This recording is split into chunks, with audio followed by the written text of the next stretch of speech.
Assalamualaikum warahmatullahi wabarakatuh. Halo learners, perkenalkan saya Ragil Indah Pratiwi dari Program Studi Pendidikan Matematika, jurusan Pendidikan Matematika dan Ilmu Pengetahuan Alam, Fakultas Keguruan dan Ilmu Pendidikan, Universitas Sriwijaya. Pada kesempatan kali ini, saya akan menjelaskan tentang secuil materi yang terdapat dalam mata kuliah Statistika Matematika, yaitu sifat estimator, khususnya estimator tidak bias. Sebenarnya terdapat 4 sifat dalam estimator. Yang pertama adalah estimator tidak bias, yang kedua adalah efisien, yang ketiga cukup, dan yang keempat adalah konsisten. Namun pada video kali ini kita hanya akan membahas tentang estimator tidak bias. Estimator tidak bias ada 2 jenis. Yang pertama adalah tak bias biasa atau unbiased, dan yang kedua adalah tidak bias secara asimptot atau asymptotical unbiased. Lalu bagaimana estimator bisa disebut tidak bias? Misalkan terdapat estimator yaitu theta topi, disebut estimator tidak bias apabila ekspektasi dari theta topi sama dengan theta. Yang artinya, apabila ekspektasi dari theta topinya tidak sama dengan theta, maka estimator tersebut disebut bias. Lalu bagaimana algoritma untuk menentukan apakah suatu estimator dapat disebut bias atau tidak? Yang pertama adalah kita harus menentukan estimatornya. Di sini estimatornya yaitu theta topi. Setelah kita menentukan estimatornya, kita akan menentukan ekspektasi dari estimatornya. Dan yang terakhir adalah menarik kesimpulan apakah estimator tersebut bias atau tidak dengan melihat apakah ekspektasi dari theta topinya sama dengan theta. Yuk langsung ke contoh soal. Misalkan terdapat variabel acak Y1, Y2 sampai Yn dari fungsi PDF yaitu 2Y per theta kuadrat, di mana Y lebih besar sama dengan 0 dan lebih kecil sama dengan theta. Kita tahu bahwa untuk menentukan estimator terdapat 2 cara. Yang pertama adalah dengan menggunakan metode momen, dan yang kedua adalah dengan menggunakan metode maksimum likelihood. Untuk metode momen, ingat bahwa Y bar sama dengan ekspektasi dari Y, di mana Y bar sama dengan integral dari 0 sampai theta Y dikali Fy dy, dengan Fy adalah fungsi PDF-nya. Lalu substitusikan fungsi PDF-nya ke dalam rumus tersebut, sehingga didapatlah Y bar sama dengan 2/3 theta, sehingga didapatlah Y bar sama dengan 2/3 theta.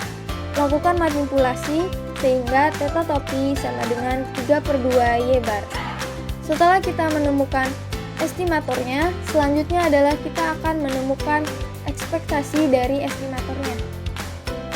Ingat bahwa ekspektasi dari Kx sama dengan K ekspektasi X, dan ekspektasi K sama dengan K, dan ekspektasi Y sama dengan Y bar untuk K adalah konstanta.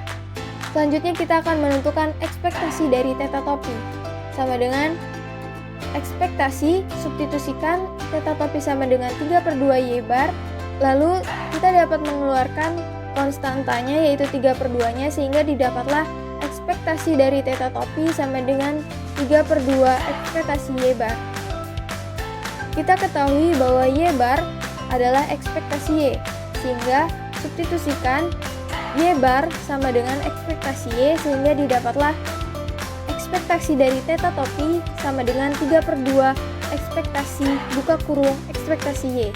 Kita ketahui bahwa ekspektasi dari Y adalah 2/3 theta, sehingga substitusikan ekspektasi Y sama dengan 2/3 theta, sehingga didapatlah ekspektasi theta topi sama dengan 3/2 ekspektasi 2/3 theta. Seperti yang kita ketahui, kita dapat mengeluarkan konstanta, sehingga didapatlah ekspektasi dari theta topi sama dengan 3/2 dikali 2/3 ekspektasi dari theta.